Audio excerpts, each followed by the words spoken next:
Hello students, welcome to Dixans EduTech. I am Ashish Singh, your science teacher, and we are going to study about the first chapter of your physics portion of class 9th. The topic name or the chapter name is motion. Students, we are studying about the separate portions of the science, and this is the portion of physics, and this is the chapter 1 of the physics which name is motion. प्यारे बच्चों, फिर से आपका एक बार स्वागत है दीक्षांत edutech में। मैं आशीष सिंह, आपका साइंस टीचर। मैं आपको आज आपके साइंस बुक के फिजिक्स पोर्शन के फर्स्ट चैप्टर की तरफ लेकर चल रहा हूं, जो कि बहुत ही बेहतरीन चैप्टर है, बहुत शानदार चैप्टर है, बहुत ही प्रैक्टिकल लाइफ से रिलेटेबल चैप्टर है। पहले भी आप इसको पढ़ चुके हो, क्लास 7th में इसको पढ़ चुके हैं, लेकिन आपको हम इस चैप्टर में हम जितने भी इसके पार्ट्स बनेंगे, यानी जो भी हमारे इस चैप्टर का एक्सप्लेनेशन होगा, उसमें आपको हम कोशिश करेंगे कि आपको एकदम जीरो टू हीरो आपको बनाए, यानी कि आपको एक एक बेसिक्स जो पहले जानने थे या अब जानना है, वहाँ से लेके और आपको क्लास 9th के लेवल तक आपको जो भी जानना होगा वहाँ तक आपको बिल्कुल बताया जाएगा। मेरा पूरा प्रयास रहेगा कि आप इस चैप्टर को इसको बहुत ही बेहतरीन तरीके से समझिए, बहुत ही बेहतरीन तरीके से पढ़िए। स्टूडेंट्स, आइए स्टार्ट करते हैं हम लोग अपने इस चैप्टर को। और ये जो चैप्टर हमारा होगा, क्योंकि ये एक बहुत इंपॉर्टेंट चैप्टर है, बड़ा चैप्टर है, फिजिक्स का हमारा फर्स्ट चैप्टर है। इसमें ये गेस कर पाना, ये बता पाना कि ये टोटल चैप्टर जो होगा हमारे कितने पार्ट में बनेगा या कितने पार्ट में ये कंप्लीट होगा, थोड़ा सा मुश्किल है। लेकिन मे भी 5 या 6 इसके वीडियो आएँ और उसमें हम कोशिश करेंगे इसको अच्छे तरीके से कंप्लीट करने के, इसके एक्सप्लेनेशन को, इसके कॉन्सेप्ट्स को अच्छे तरीके से कंप्लीट करने के लिए, या इसका जो भी इसमें डेरिवेशन है, कुछ न्यूमेरिकल्स को भी हम लोग देखेंगे, क्योंकि बिना न्यूमेरिकल्स को हम लोग किसी फार्मूला को क्लियर नहीं कर सकते हैं, बिना न्यूमेरिकल्स से हम किसी कॉन्सेप्ट को क्लियर नहीं कर सकते। ठीक है, तो हम लोग न्यूमेरिकल्स के साथ साथ हम लोग डेरिवेशन और ग्राफ और जो भी कंसेप्ट होगा इस चैप्टर का, उसको बेहतरीन तरीके से हम लोग पढ़ाई करेंगे और आपके 5 या 6 पार्ट में इसको हम लोग क्या करेंगे, कंप्लीट करेंगे। ठीक है बाबू, चलिए स्टार्ट करते हैं हम लोग अपना ये फर्स्ट चैप्टर फिजिक्स का, जिसका नाम है मोशन। ठीक है,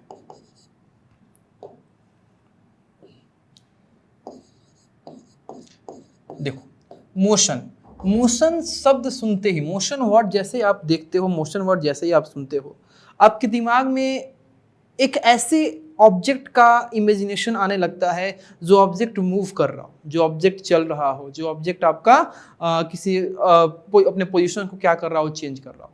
जैसे मान लीजिए ये मार्कर है, ये आपके पास एक मार्कर है, अभी ये मार्कर है, ये मेरा फिंगर है, अभी मेरा फिंगर जो है इस मार्कर के रिस्पेक्ट में क्या है, रुका हुआ है, यानी कि अभी 1 सेकंड में 2 सेकंड, 3 सेकंड, 4 सेकंड, 5 सेकंड, ऐसे करके 1 मिनट, 2 मिनट, टाइम तो चेंज हो रहा है, टाइम बढ़ रहा है, लेकिन इस मार्कर के रिस्पेक्ट में ना ही मेरा ये फिंगर मूव कर रहा है, ना अपने डायरेक्शन को चेंज कर रहा है, ना अपने पोजीशन को चेंज कर रहा है, ना ही मेरे इस फिंगर के रिस्पेक्ट में ये मार्कर अपने पोजीशन को चेंज कर रहा है। तो ये जो हम टाइम बीतते जा रहा है और ये मार्कर या मेरा फिंगर एक दूसरे के रिस्पेक्ट में अपनी पोजीशन को चेंज नहीं कर रहे हैं, तो क्या ये मोशन नहीं कर रहे हैं? ये जो हमारा मोशन होता है उसके 2 स्टेट होते हैं, जिसमें हमारा सबसे पहला स्टेट आता है मोशन का रेस्ट। ठीक है, तो ये किसमें है, रेस्ट में है, ये किसमें है, रेस्ट में है, ये रुके हुए हैं। तो आपका मोशन से पहले आप रेस्ट को समझो, रेस्ट को समझोगे तब आप मोशन को समझोगे कि रेस्ट शब्द का मतलब क्या होता है, रेस्ट वर्ड का मतलब क्या होता है। तो रेस्ट का मतलब होता है कि जब कोई बॉडी किसी रेफरेंस बॉडी से, किसी कंपैरेबल बॉडी से अपने सराउंडिंग के रिस्पेक्ट में टाइम के बढ़ने के अनुसार अपने पोजीशन को चेंज ना करे। टाइम तो चेंज हो, टाइम इंक्रीज हो, टाइम कंटिन्यू आपका बीत रहा है, लेकिन कोई बॉडी अपने पोजीशन को चेंज नहीं कर रही है अपने सराउंडिंग के रिस्पेक्ट में, तो उस बॉडी को हम क्या बोलेंगे कि वो बॉडी जो है वो रेस्ट में है, वो बॉडी जो है वो रेस्ट में है। जैसे मान लीजिए कि हम क्या हैं, हम क्या है, एक रेफरेंस बॉडी है, ये मार्कर क्या है, एक आपका ऑब्जेक्ट है जिसको मूव करना है, लेकिन समय बीतता जा रहा है और ये मार्कर अभी भी मेरे बॉडी से 1 मीटर की दूरी पे है, अभी एक मिनट बाद भी 1 ही मीटर होगा, 10 मिनट बाद भी 1 ही मीटर होगा, 15 मिनट बाद भी 1 ही मीटर। तो कहने का मतलब कि ये समय जो बीत रहा है और समय के बीतने के चलते ये मार्कर जो है अपने पोजिशन को नहीं चेंज कर रहा है। तो समय के अकॉर्डिंग कोई ऑब्जेक्ट अपने सराउंडिंग के कंपेयर में अपने पोजिशन को नहीं चेंज कर पाते हैं, तो उसमें हम क्या बोलते हैं कि वो बॉडी जो है किसमें है, रेस्ट में, वो बॉडी किसमें है, रेस्ट में है। ठीक है, अब समझिए कि जब रेस्ट आप समझ गए तो अब समझना है कि मोशन हम किसको कहते हैं, या किसी बॉडी को हम मोशन में कब बोलेंगे, कब कोई बॉडी जो होगी वो मोशन में होगी। तो किसी भी बॉडी को आप मोशन में तभी बोलोगे जब वो बॉडी किसी रेफरेंस बॉडी के कंपेयर में, किसी फिक्स बॉडी के कंपेयर में, किसी रेस्ट बॉडी के कंपेयर में, या अपने सराउंडिंग के कंपेयर में अपने पोजीशन को क्या कर रही हो, चेंज कर रही हो। जब कोई बॉडी अपने सराउंडिंग के कंपेयर में या किसी रेफरेंस बॉडी के कंपेयर में अपने पोजीशन को क्या कर रही हो, चेंज कर रही हो, तो वो जो आपकी बॉडी होगी वो मोशन में कहलाएगी। लेट्स सपोज कि मान लीजिए कि यहाँ आपके पास एक पेड़ है, ये क्या है, एक आपका पेड़ है, ठीक है, यहाँ पे एक कार है,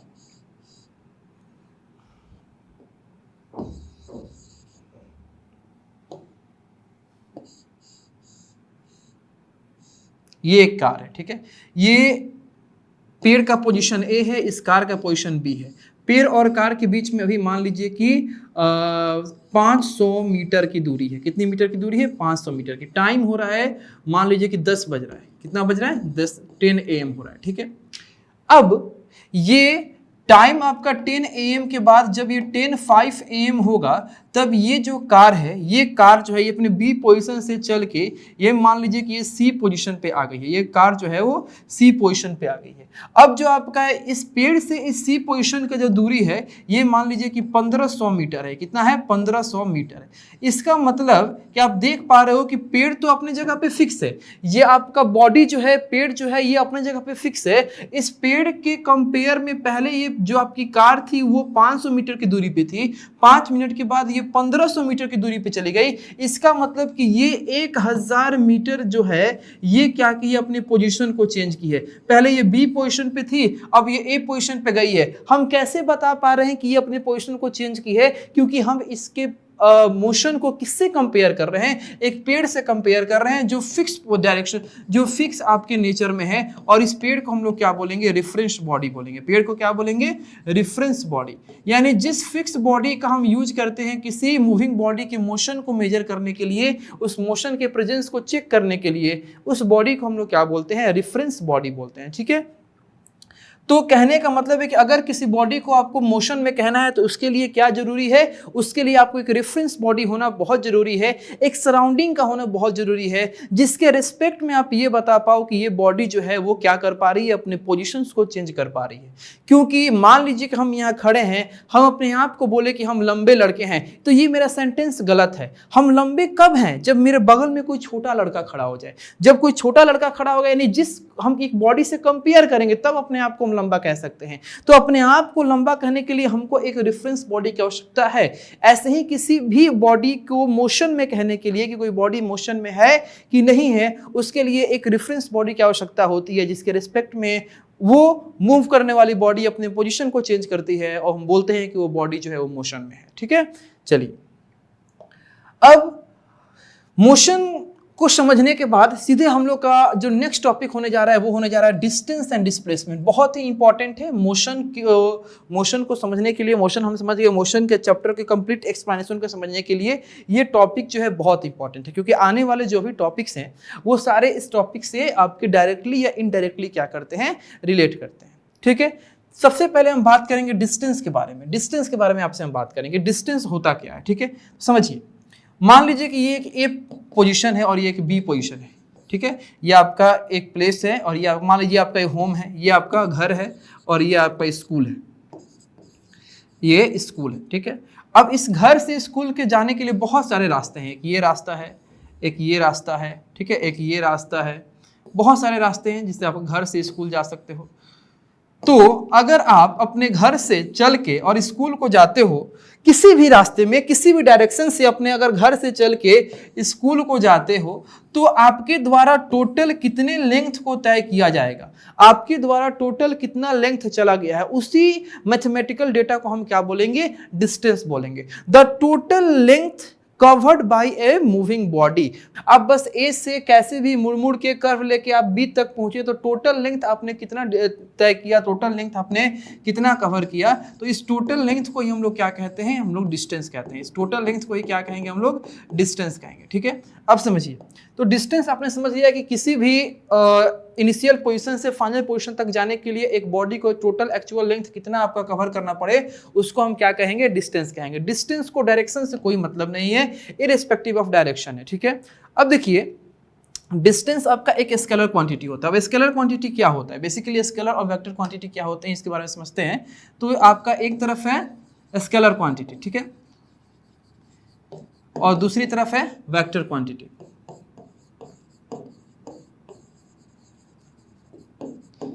अब समझिए स्केलर क्वांटिटी आपके वैसे फिजिकल यूनिट होते हैं या फिजिकल आपके टर्म होते हैं या ऐसे आपके फिजिकल क्वांटिटी होते हैं जिसमें आपका सिर्फ और सिर्फ मैग्नीट्यूड होता है। मैग्नीट्यूड का मतलब कि आपका एक मैथमेटिकल वैल्यू होता है, एक मात्रा होता है, ठीक है, एक अमाउंट होता है, जिसमें डायरेक्शन से कोई मतलब नहीं है। इसमें आपका डायरेक्शन नहीं होता है, इसमें आपका डायरेक्शन जो है नहीं होता है। जैसे मान लीजिए कि हम ये बोले कि ये मार्कर है मेरे पास, ये मार्कर आपका क्या है, 100 ग्राम का मार्कर है। तो अब इस मार्कर को हम यहाँ लेके जाएं, यहाँ लेके जाएं, यहाँ लेके जाएं, यहाँ लेके जाएं, यहाँ, मतलब इस मार्कर को हम कहीं भी घुमाएं, किसी भी डायरेक्शन में ले जाए तो क्या इसका मास बदल जाएगा?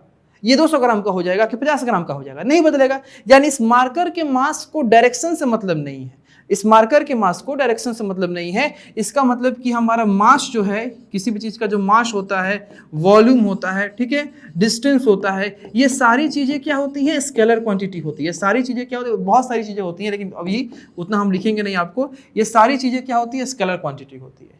लेकिन अब आपके कुछ फिजिकल क्वांटिटी ऐसे होते हैं जिसमें आपके मैग्नीट्यूड और डायरेक्शन दोनों होते हैं, मैग्नीट्यूड और डायरेक्शन दोनों होते हैं। अब मैग्नीट्यूड और डायरेक्शन दोनों होंगे तो अब वो क्वांटिटी क्या हो जाएगी, आपकी वेक्टर क्वांटिटी हो जाएगी।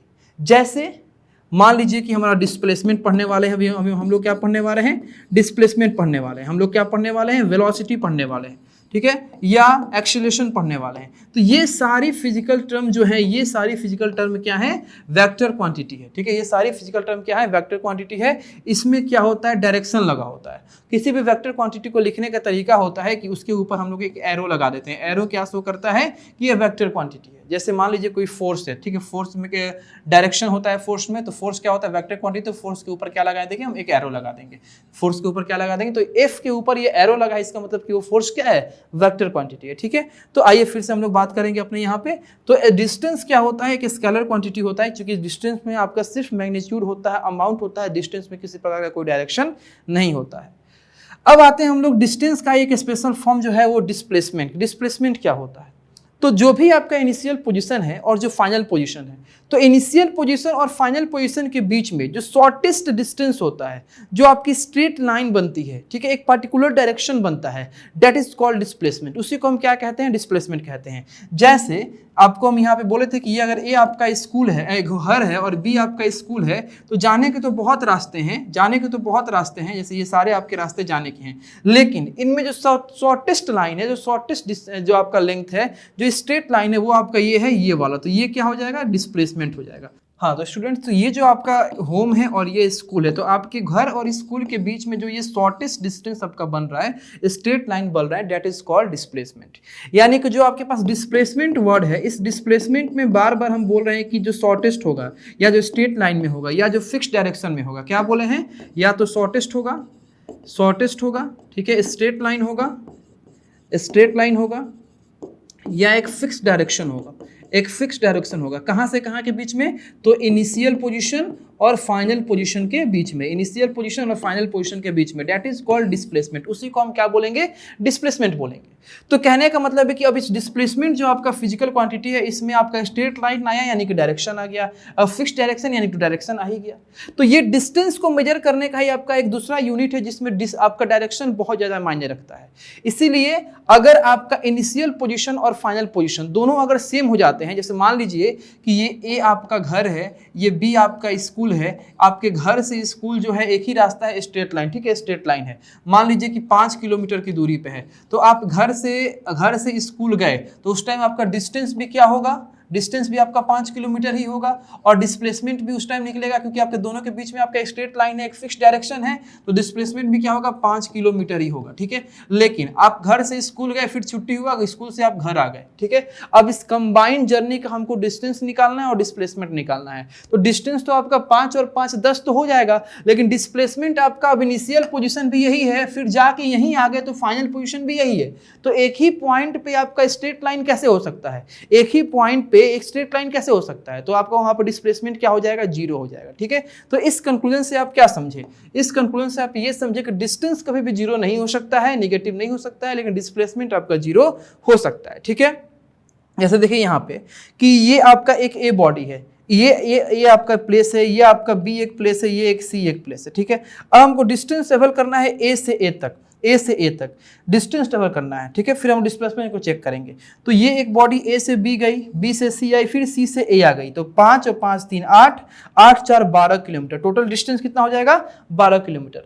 अब ए से बॉडी चली थी, फिर ए पे ही आ गई, ए से चल के ए पे ही आ गई, तो अब क्या होगा, इनिशियल पोजीशन भी वही, फाइनल पोजीशन भी यही, तो अब इनके बीच में आपका शॉर्टेस्ट लाइन तो बनेगा ही नहीं, शॉर्टेस्ट नहीं बनेगा, स्ट्रेट लाइन नहीं बनेगा, तो आपका डिस्प्लेसमेंट क्या होगा 0 होगा। फिर यहाँ पे आप सर्कुलर एग्जांपल पे देख सकते हैं, लेट सपोज आपके पास एक सर्कल है, ये आपके पास क्या है, एक सर्कल है जिसका रेडियस जो है वो r है। ठीक है, यहाँ पे आपका एक पॉइंट है a, आपने क्या किया, ए पॉइंट को दौड़ते हुए सर्कुलर बाउंड्री पर दौड़ते हुए आप फिर ए पे आ गए, इस ए पे आ गए। अब आपसे पूछे कि बताइए आपने कितना डिस्टेंस तय किया, तो आप क्या बोलोगे कि जो डिस्टेंस हम तय करेंगे इसके सरकमफ्रेंस के बराबर तय करेंगे, जो कि आपका हो जाएगा कितना 2 पाई आर, कितना हो जाएगा 2 पाई आर। लेकिन अब आपसे पूछे हम कि आपने डिस्प्लेसमेंट कितना तय किया, तो डिस्प्लेसमेंट क्या होगा 0, क्योंकि जहां से चले थे आप वहीं पे आ गए, ए से चले थे ए पे ही आ गए, तो डिस्प्लेसमेंट क्या हो जाएगा 0, डिस्प्लेसमेंट क्या होगा 0 हो जाएगा।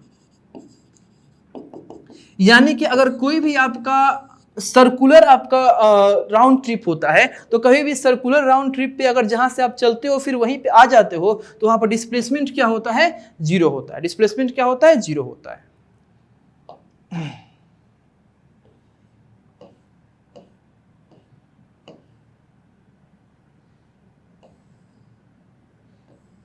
चलिए अब थोड़ा सा हम बात करते हैं अपने डिस्टेंस के एसआई यूनिट के बारे में और डिस्प्लेसमेंट के एसआई यूनिट के बारे में। तो देखिए बाबू, दोनों आपके लेंथ को ही मेजर करने का फिजिकल क्वांटिटी है, तो जाहिर सी बात है दोनों का जो एसआई यूनिट होगा वो तो सेम ही होगा, डिस्टेंस का और डिस्प्लेसमेंट का। डिस्टेंस का और डिस्प्लेसमेंट का दोनों का क्या होता है मीटर या किलोमीटर। मीटर आपका छोटे में होता है और किलोमीटर जो होगा ये आपका बड़ा यूनिट होता है, मीटर या किलोमीटर। ठीक है, चलिए अब हम आगे बढ़ते हैं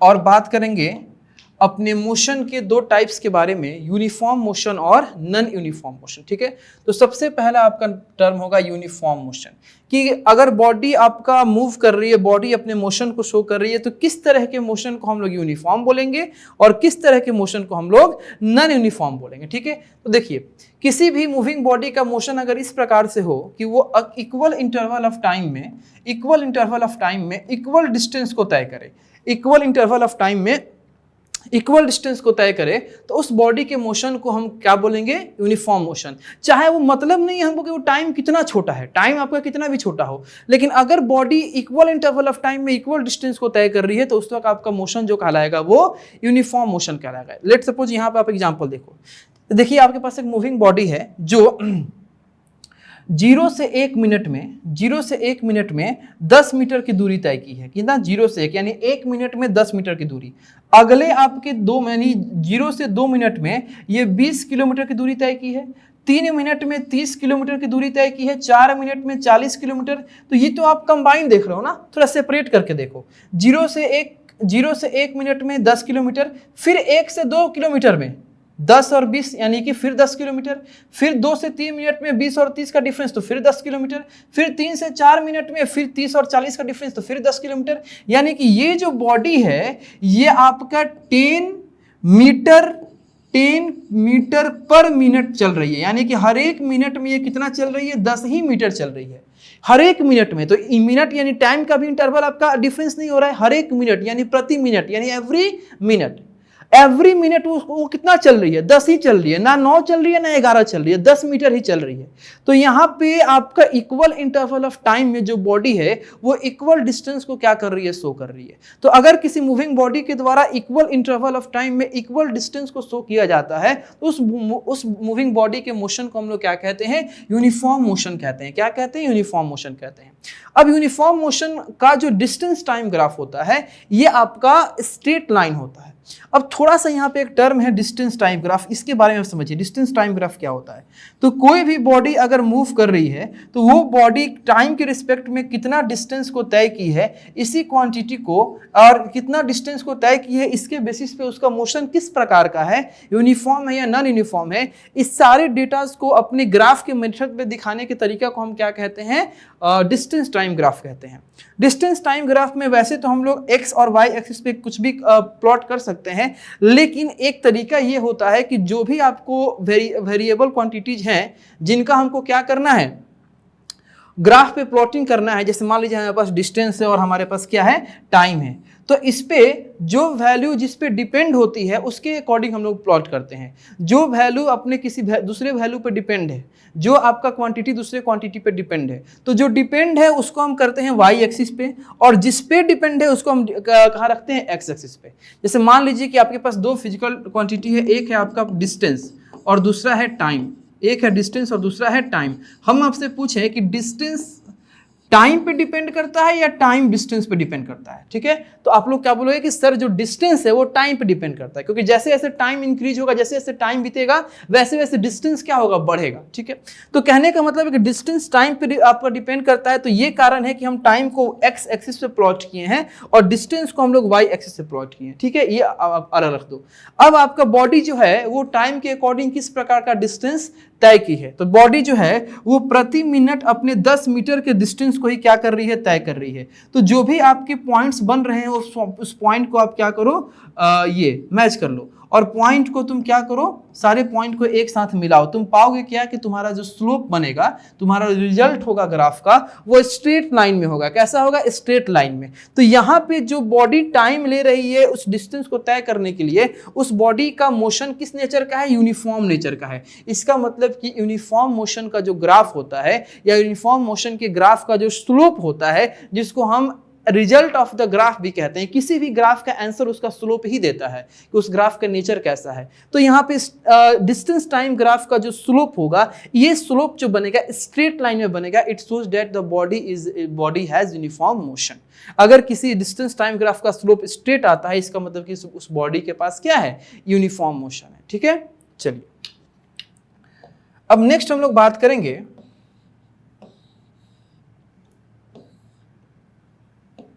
नॉन यूनिफॉर्म मोशन। नेक्स्ट हम बात करेंगे नॉन यूनिफॉर्म मोशन।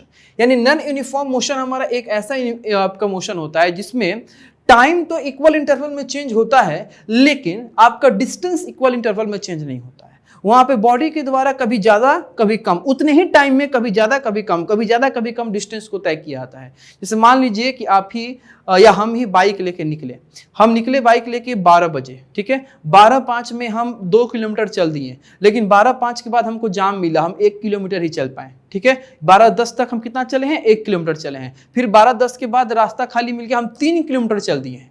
अब सोचो कि हम 12 बजे निकले थे, तो 12 बजे से लेके 12:05 तक हम कितना चले थे, 2 किलोमीटर चले थे सर, ठीक है, कोई बात नहीं। 12:05 से 12:10 हम कितना चले थे सर, आप जाम लग गया था, आप 1 ही किलोमीटर चल पाए थे, ठीक है, कोई बात नहीं। 12:10 से 12:15 कितना चले थे सर, आपका रास्ता खाली मिल गया था, आप 3 किलोमीटर अपने बाइक को चला दिए। यानी कि यहाँ पे देखिए तो क्या टाइम का इंटरवल चेंज हो रहा है, नहीं ना हो रहा है। यहाँ भी 5 मिनट का ही इंटरवल है, यहाँ भी 5 मिनट का ही इंटरवल है, यहाँ भी 5 मिनट का इंटरवल है, इक्वल इंटरवल ऑफ टाइम है। लेकिन डिस्टेंस जो है, आपके पहले 5 मिनट में हम 2 किलोमीटर चले हैं, अगले 5 मिनट में हम 1 किलोमीटर चले हैं और अगले 5 मिनट में हम 3 किलोमीटर चल दिए हैं। तो यहाँ पे जो मेरा मोशन है वो नॉन यूनिफॉर्म मोशन में है, क्योंकि हम इक्वल इंटरवल ऑफ टाइम में अपने इक्वल डिस्टेंस को कवर नहीं किए हैं। ठीक है। तो जो नॉन यूनिफॉर्म मोशन का जो आपका ग्राफ होता है वो स्ट्रेट नहीं होता है, वो कर्व होता है। देखिए यहां से मुड़ गया, फिर यहां जाके यहां से मुड़ गया, ये आपका कर्व होता है, ठीक है। जैसे मान लीजिए कोई बॉडी है, ठीक है, वो आपका 0 से 10 यानी 10 सेकंड में कितना चली है बाबू, 10 मीटर चल पाई है। 10 सेकंड में कितना चली है, 10 मीटर चल पाई है।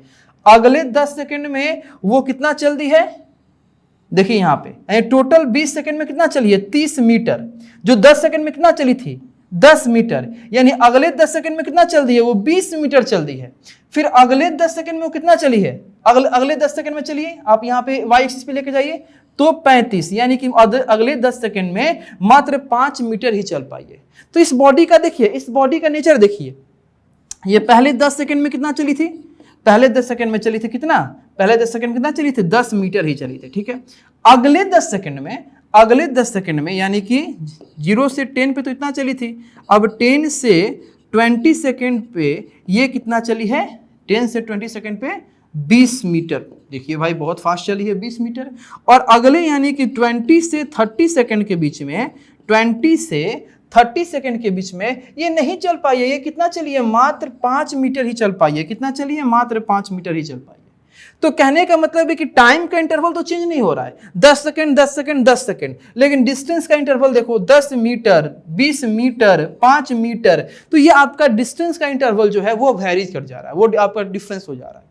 तो यहाँ पे इक्वल इंटरवल ऑफ टाइम में जो बॉडी है वो अनइक्वल डिस्टेंस को कवर कर पा रही है, जिसके चलते इस बॉडी के मोशन को हम लोग क्या बोलेंगे, नॉन यूनिफॉर्म मोशन बोलेंगे। क्या बोलेंगे, नॉन यूनिफॉर्म मोशन। ठीक है, आगे बढ़ते हैं। चलिए, अब डिस्टेंस और डिस्प्लेसमेंट को कंप्लीट करने के बाद हम बात करेंगे किसका, स्पीड का, कि स्पीड क्या होता है। ठीक है, स्पीड शब्द आपके दिमाग में जैसे ही आता है उससे आप क्या समझते हो। तो एक बात आपको बताते हैं, इससे आप रिलेट करना कि आप इसको एग्री करते हो कि नहीं। क्या हम स्पीड को ऐसा कह सकते हैं कि मूविंग बॉडी का वो प्रॉपर्टी, मूविंग बॉडी का वो नेचर जिससे हम ये बता सके कि कोई मूविंग बॉडी कितना फास्ट है और कितना स्लो है। यानी speed is something that which gives us an message that how the body is fast or slow। आपका स्पीड कुछ ऐसा चीज है जो हमको किसी मूविंग बॉडी के फास्ट होने या स्लो होने के बारे में बताए कि मूविंग बॉडी फास्टली मूव कर रही है या मूविंग बॉडी स्लो मूव कर रही है। जो ये इस आंसर को देता है दैट इज कॉल्ड स्पीड। उसी को हम क्या कहते हैं, स्पीड कहते हैं। अब मैथमेटिकली हम इस स्पीड को कैसे पता कर सकते हैं। तो स्पीड इज व्हाट, तो speed of a body is the distance travelled by it पर यूनिट टाइम। किसी बॉडी के द्वारा पर यूनिट टाइम में कितना डिस्टेंस को ट्रेवल किया जा रहा है, किसी बॉडी के द्वारा पर यूनिट टाइम में कितने डिस्टेंस को ट्रेवल किया जा रहा है, that mathematical value is called speed. उसी को हम क्या कहते हैं, स्पीड कहते हैं। इसको हम इस प्रकार से भी बोल सकते हैं, the rate of change in distance पर unit time is called speed. यानी कि किसी भी मूविंग बॉडी के द्वारा पर यूनिट टाइम में कितने डिस्टेंस को कवर किया जा रहा है, ट्रेवल किया जा रहा है, it is called speed. Speed को निकालने का तरीका कैसा होता है, तो डिस्टेंस अब में हम टाइम से क्या करते हैं, डिवाइड करते हैं। जो बॉडी डिस्टेंस को कवर की है उससे हम किसको डिवाइड करते हैं, उस बॉडी के द्वारा टाइम टेकन उसको क्या करते हैं, डिवाइड करते हैं। यानी कि distance is equal to speed is equal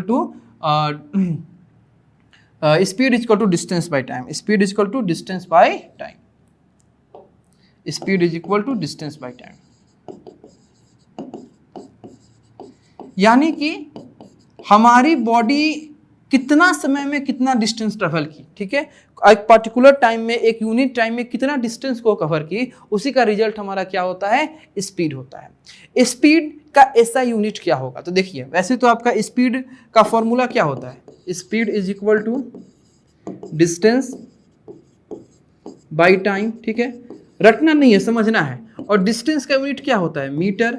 time का यूनिट क्या होता है, सेकंड। अब इसको आप क्या पढ़ोगे, मीटर पर सेकंड। लिखोगे कैसे, या तो मीटर पर सेकंड इस प्रकार से, या मीटर एस को ऊपर लाके -1 लगा दो, मीटर पर सेकंड इस प्रकार से। ठीक है, तो स्पीड का जो ऐसा यूनिट होता है वो क्या होता है, आपका मीटर पर सेकंड।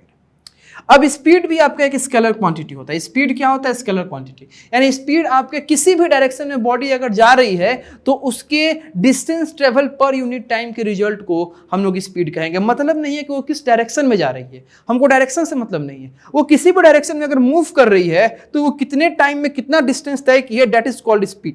उसको हम क्या कहेंगे, स्पीड। स्पीड में हमको डायरेक्शन से मतलब नहीं है। ठीक है, यहाँ पे आपको एक ये डिवाइस का पिक्चर दिया गया है। ये डिवाइस को हम लोग बोलते हैं स्पीडोमीटर। इसको हम लोग क्या बोलते हैं? स्पीडोमीटर। वैसे तो आप सभी लोग बहुत ही होशियार इसके बारे में जानते होंगे, ठीक है। ये हमारे कार बाइक में रहता है स्पीडोमीटर, जिसका काम है हमारे कार या बाइक के स्पीड को क्या करना? मेजर करना, ठीक है। आते हैं अपने कंटेंट पे। तो व्हाट इज स्पीड? तो speed the distance travel per unit time is called speed. Formula क्या है भाई? तो v is equal to s by t, where v is speed, s is the distance and t is the time, ठीक है। v क्या है? आपका speed है, s क्या है? डिस्टेंस है, t क्या है? टाइम है।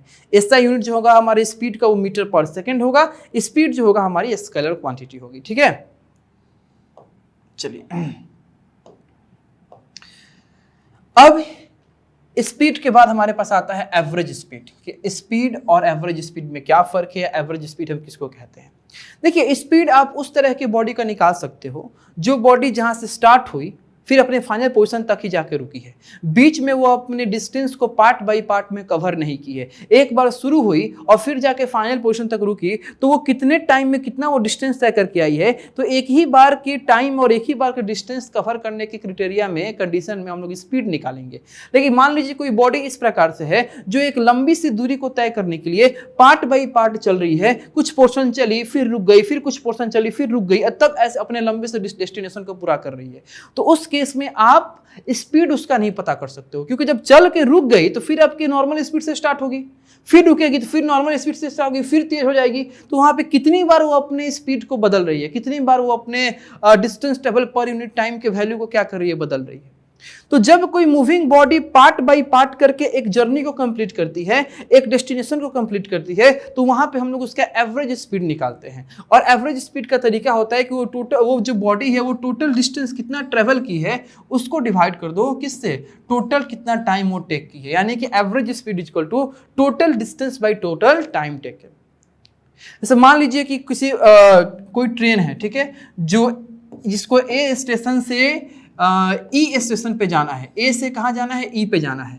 तो वो ए से खुली बी पे रुक गई, फिर बी से खुली सी पे रुक गई, फिर सी से खुली डी पे रुक गई, अब डी से खुली तो ई पे रुक गई। तो क्या हम ए से ई तक का स्पीड निकालेंगे? नहीं। ए से ई तक जो ट्रेन गई है तो यहाँ पे हम लोग क्या निकालेंगे? उस ट्रेन का एवरेज स्पीड निकालेंगे, ठीक है, कि उस ट्रेन का एवरेज स्पीड क्या है। और एवरेज स्पीड निकालने का तरीका क्या होता है कि हमने एवरेज स्पीड के लिए हम लोग क्या करते हैं? टोटल डिस्टेंस को टोटल टाइम से क्या करेंगे? डिवाइड कर देंगे। Total distance by total time, ठीक है। अब बहुत सारे बच्चों के दिमाग में आ जाता है कि एवरेज स्पीड ही इस ट्रेन का ओरिजिनल स्पीड होगा। नहीं, ये एवरेज स्पीड है। ये टोटल डेस्टिनेशन को कंप्लीट करने के लिए वो कितना समय लगाती वो वाला स्पीड है। जरूरी नहीं है कि किसी ट्रेन का एवरेज स्पीड अगर मान लीजिए कि 65 किलोमीटर प्रति आवर है, कितना है? 65 किलोमीटर प्रति आवर, तो वो इस ए से बी से जाने में 65 का यूज की होगी, बी से सी में जाने में 65 का यूज की होगी। नहीं, वो ए से बी या बी से सी में जाने में कभी ना कभी वो 100 या 100 के ऊपर भी चली गई होगी। लेकिन ये 100 या 100 के ऊपर वो उसका इंस्टेंट स्पीड है, उस वक्त का स्पीड है। ये कंबाइंड जो एवरेज स्पीड होगा ये इसके टोटल डिस्टेंस और इसके टोटल टाइम पे डिपेंड करेगा, ठीक है। चलिए यहां पे आपको हम एक चार्ट दिए हैं, जिस चार्ट में आपको ये दिखाया है कुछ मूविंग ऑब्जेक्ट होते हैं जिनका एवरेज स्पीड क्या होता है, ठीक है। जैसे टॉर्टोराइज है, टॉर्टोराइज का एवरेज स्पीड कितना होता है, ह्यूमन का एवरेज स्पीड कितना होता है, ठीक है। जब ह्यूमन रन करता है तब एवरेज स्पीड कितना होता है, बर्ड्स का कितना होता है। तो इसको आप पॉज करके और अच्छे से इसको आप स्क्रीनशॉट लेके या पॉज करके इसको आप देख सकते हो, ठीक है।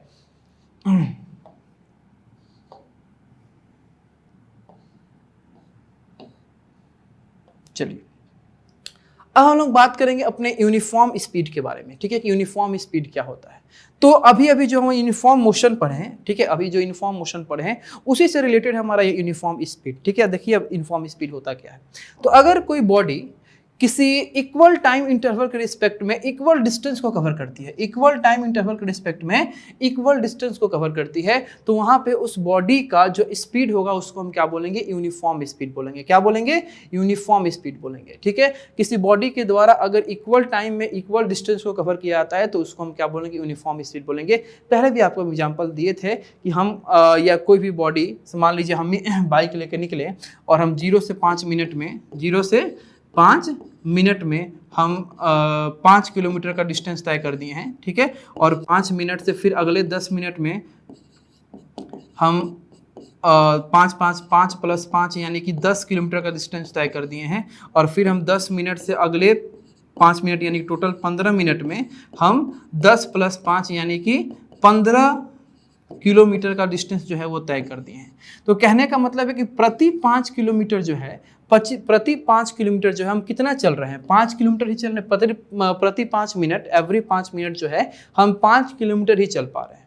ठीक है, 0 से 5 में 5, फिर 5 से 10 में 5, तो 5 5 10 हुआ था। 10 से 15 में भी 5, तो फिर 10 और 5 15 हुआ था। तो इस तरह के मोशन को या इस तरह की स्पीड को हम क्या बोलते हैं, एवरेज, ये यूनिफॉर्म स्पीड बोलते हैं। ठीक है, यूनिफॉर्म स्पीड बोलते हैं। ठीक है, इसके बारे में ज़्यादा चर्चा नहीं करेंगे क्योंकि ऑलरेडी हम लोग यूनिफॉर्म मोशन में चर्चा कर चुके हैं। ठीक है, अब समझते हैं यहाँ पे एक क्वेश्चन है, इस क्वेश्चन को थोड़ा सा हम लोग सॉल्व करते हैं कि a scooterist covers a distance of 3 kilometre in 5 minute, calculate his speed in this and this. कह रहा है कि एक स्कूटर वाला है, ये जो स्कूटर चलाता है, ठीक है, ये स्कूटरिस्ट जिसको हम लोग बोलते हैं, तो वो क्या कर रहा है कि टोटल 3 किलोमीटर का डिस्टेंस ट्रैवल कर रहा है। कितना डिस्टेंस, कितना है उसके पास, 3 किलोमीटर का। ठीक है, और कितना टाइम वो टेक कर रहा है, वो टाइम टेक कर रहा है 5 मिनट। 5 मिनट अगर इसको हम सेकंड में कन्वर्ट करना चाहें तो 5 × 60 यानी कि 300 सेकंड। ठीक है, 300 सेकंड। उसी प्रकार अगर हमको ये किलोमीटर का मीटर में वैल्यू चाहिए तो ये कितना हो जाएगा, 3000 मीटर। ये कितना हो जाएगा, 3000 मीटर। अब देखिए हमारा पहला क्वेश्चन क्या है, हमारा पहला क्वेश्चन है कि calculate his speed in metre per second. ठीक है, तो उसके स्पीड को मीटर पर सेकंड में बताइए। अभी अभी आपको हम स्पीड का फॉर्मूला बताएं, क्या v = s/t, v = s/t। तो चलिए निकालिए, v = what is the value of s, यानी what is the value of distance. Distance का वैल्यू क्या है, 3000, ठीक है, मीटर, 3000 मीटर, क्योंकि हमको मीटर में चाहिए और सेकंड में चाहिए टाइम। तो टाइम के लिए क्या रखेंगे हम, टाइम के पास हम क्या रखेंगे, 300। ठीक है, 00 से 00 कैंसिल। ठीक है, और 3 10 जा 30, यानी कि उस मूविंग बॉडी का या उस स्कूटरिस्ट का स्पीड जो है वो कितना है, उस स्कूटरिस्ट का जो स्पीड है वो आपका 10 मीटर पर सेकेंड का होगा। ठीक है, 10 मीटर पर सेकेंड। ठीक है, ये तो पहला क्वेश्चन था। सेकेंड क्वेश्चन ये है कि आपका किलोमीटर पर आवर में बताइए, कितना बताइए, किलोमीटर पर आवर। ठीक है, अब देखिए किलोमीटर पर आवर के लिए एक तरीका ये होता है, शॉर्ट ट्रिक आपको हम बता दें कि अगर आपके पास वैल्यू मीटर पर सेकंड में है, उसको आप किलोमीटर पर आवर में चेंज करना चाहते हो तो आप अपने वैल्यू में 18/5 से मल्टीप्लाई कर दो। ठीक है, या अगर आपके पास वैल्यू किलोमीटर पर आवर में है, अगर आप मीटर पर सेकेंड में चेंज करना चाहते हो तो आप अपने वैल्यू में 5/18 से क्या कर दो, मल्टीप्लाई कर दो। ठीक है, तो हमारे पास जो वैल्यू था मीटर पर सेकंड में कितना था, 10 मीटर पर सेकंड, और इसी का हमको क्या चाहिए, किलोमीटर में वैल्यू चाहिए। ठीक है, तो 10 × 18/5, 10 × 18/5 यानी कि 5 2 जा 10 एंड 18 2 जा 36 यानी 36 किलोमीटर प्रति आवर, यानी कि वो जो स्कूटरिस्ट है उसका किलोमीटर में वैल्यू कितना आएगा, 36 किलोमीटर पर आवर। ठीक है, चलिए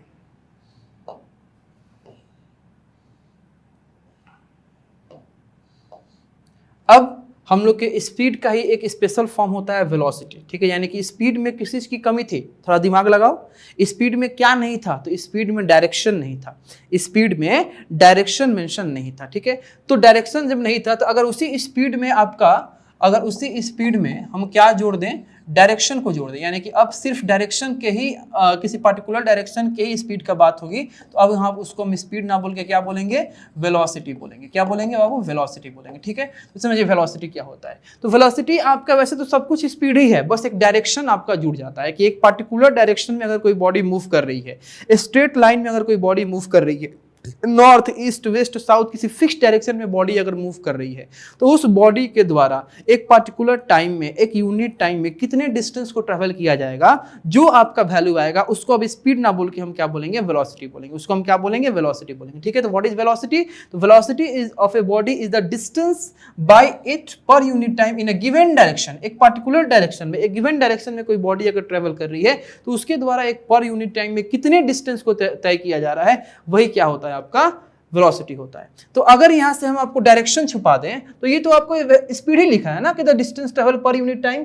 इसीलिए आपको बोले हैं कि स्पीड में अगर डायरेक्शन आ जाता है, अगर आप स्पीड आपको कैलकुलेट करना है, अब वो आपको क्राइटेरिया दिया गया है कि अब आपको स्पीड कैलकुलेट करना है एक पर्टिकुलर डायरेक्शन में, एक फिक्स डायरेक्शन में। तो अगर आपको एक फिक्स डायरेक्शन में, एक पर्टिकुलर डायरेक्शन में स्पीड कैलकुलेट करना है तो वहां पे आपका जो वैल्यू आएगा उसको हम क्या बोलेंगे, वेलोसिटी बोलेंगे। ठीक है, चलिए, तो अगर आपका डिस्टेंस पर unit time in a given direction आ जाता है, तो अब आप याद करो फर्स्ट वाला स्लाइड कि डिस्टेंस अगर एक फिक्स डायरेक्शन में हो, डिस्टेंस अगर एक फिक्स डायरेक्शन में हो तो इसके लिए हम क्या नाम देते हैं, तो उसका हम नाम देते हैं डिस्प्लेसमेंट। यानी जब डिस्टेंस में आपका एक फिक्स डायरेक्शन आ जाता है तो क्या नाम दे देंगे बाबू, डिस्प्लेसमेंट। यानी कि जो स्पीड आपका डिस्टेंस बाय टाइम था, अब वेलोसिटी क्या हो जाएगा आपका, डिस्प्लेसमेंट बाय टाइम। वेलोसिटी का फॉर्मूला क्या हो जाएगा, वेलोसिटी का फॉर्मूला हो जाएगा डिस्प्लेसमेंट बाय टाइम। ठीक है, displacement velocity is equal to displacement by time. ठीक है, अब देखिए, चूंकि आपका स्पीड जो है वो उसके पास डायरेक्शन नहीं था, सिर्फ मैग्नीट्यूड था, सिर्फ अमाउंट था, तो वो क्या था, एक स्केलर क्वांटिटी था। तो यहाँ पे वेलोसिटी क्या होगा, वेक्टर क्वांटिटी होगा। वेलोसिटी क्या होगा, वेक्टर क्वांटिटी होगा। लेकिन स्पीड और वेलोसिटी दोनों आपके डिस्टेंस बाय टाइम या displacement by time according to SI unit दोनों सेम रेशियो हैं, यानी दोनों सेम वैल्यू हैं। तो अगर डिस्टेंस का एसआई यूनिट मीटर पर सेकेंड होता है तो वेलोसिटी का भी एसआई यूनिट क्या होगा, मीटर पर सेकेंड ही होगा। वेलोसिटी का भी एसआई यूनिट क्या होगा, मीटर पर सेकेंड ही होगा। ठीक है बाबू, अब समझिए प्यारे बच्चों, जैसा कि आपको हम बताएं कि ये पार्ट 1 में हम लोग अपने बेसिक कुछ क्लियर किए हैं, जिसमें हम लोग मोशन के बारे में समझें, ठीक है, रिफरेंस बॉडी के बारे में समझें, फिर हम लोग डिस्टेंस और डिस्प्लेसमेंट के बारे में समझें, फिर हम लोग बात किए थे स्पीड के बारे में, फिर बात किए थे एवरेज स्पीड के बारे में, फिर बात किए वेलोसिटी के बारे में। ठीक है, ये हमारे पार्ट 1 का क्या था, कुछ आपके इंपॉर्टेंट टॉपिक्स थे। अब हम आपसे मिलेंगे पार्ट 2 में इसके आगे के इंपॉर्टेंट टॉपिक को लेके। तब तक के लिए थैंक यू और मन लगा के पढ़ाई कीजिए।